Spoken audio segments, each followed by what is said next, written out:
What's up, team? I hope you all are well rested and feeling happy headed towards the new year. I took the last week or so to go see my family down in San Diego, and as a result, I did not post here much, but I do have some updates for you. The first piece of news is that I turned 36 years old last week, so happy birthday to me. But seriously, it's a pretty good feeling because I'm healthy at the moment, and for advanced cancer patients, we know that these things aren't given, and while I hope for many more happy and healthy birthdays, I want to celebrate every milestone that I hit because I have seen the fragility of what my own life looks like. Similarly, this is my 5th birthday that I've celebrated since my advanced metastatic melanoma diagnosis, meaning I made the 5-year survival mark. I am part of the good data that I hope continues to get better and better to give cancer patients more hope for years to come. The second piece of news is that, like any good birthday, I was told I get to do some surprise butt stuff. That's right, surprise butt stuff. You heard me, but not the kind you're thinking, you sicko. I was told that I have to do a colonoscopy. Happy birthday to me. So yeah, surprise colonoscopy. That's going to be a fun time, and I have no doubt that I will tell you all about the experience because your boy is not a gentleman, so I'm going to do some butt stuff and tell you about it. But it's not really a surprise colonoscopy as it comes with the results of my PET scan, and that is the third piece of news that I have for you guys.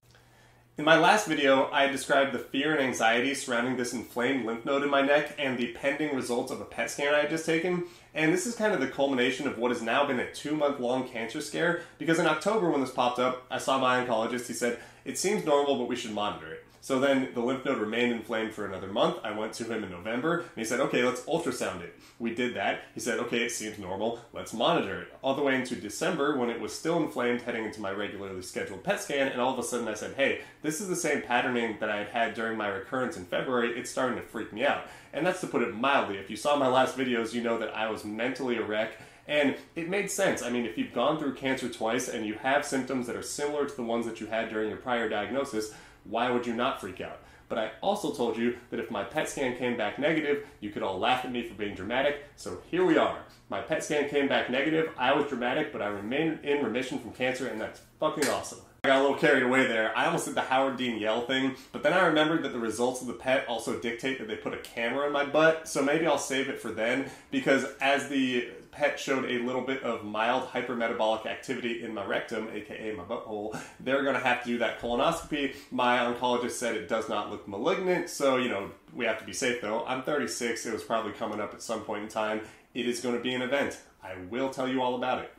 But for now, I'm just going to tell you that the PET scan results were the best birthday gift I could have gotten because 1, I'm healthy, and 2, I can breathe a little bit. You know, the scanxiety and the cancer scare are things I'm going to have to deal with. You know, I'm going to get scans every 3 months for the next couple of years, and then they'll be spaced out less frequently, hopefully, as I continue in remission. Also, I can run into cancer again. There's a lot of things that can happen, and I need to build my skill set at dealing with the anxiety portion of it because that in and of itself is not healthy, and I want to be able to focus on the reality of things that are happening because there are scary things in my reality too. Right now though, it's just a happy time. You know, I got to go see my family, and being able to be down there without freaking out about what this lymph node might represent, like, I'll get to it. I'm going to get an MRI on my shoulder, something's still messed up in there. This lymph node, I promise you, it'll bug me from time to time because it's not a comfortable thing to have an inflamed lymph node when you're a cancer patient, but like, we're living one day at a time, one scan at a time, one kind of section of life, and right now that section is remaining in remission for me. So as I wind down 2023 and head into 2024 and my 36th year, I want to thank you. If you're watching right now, you have done me a great service by helping this channel because this channel helps my mental health and it helps me get information out to other cancer patients, and I really value that. I'm going to try and do a lot more of that in 2024. I'm going to try and grow this community, grow this channel as a resource, but most of all, I just want to keep talking about the experience I'm having as a human who's living with cancer. That's really how this started, and I think there's a ton of value because it is a human experience. If you're going through cancer right now, or if you're having a cancer scare, if you are in remission and feeling weird about it, or you have a loved one who's experiencing any of these things, know that it's normal. It's part of human life, and it sucks, but we have to help each other get through it. And for me, talking has been one of the best ways to do so.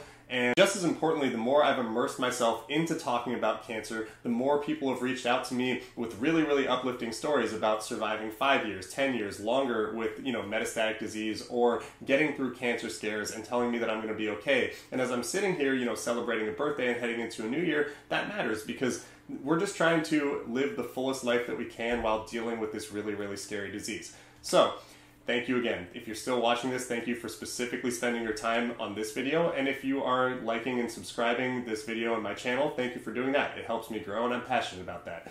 Until the next video I make, I hope you all have a wonderful new year and happy birthday to all of you. Bye.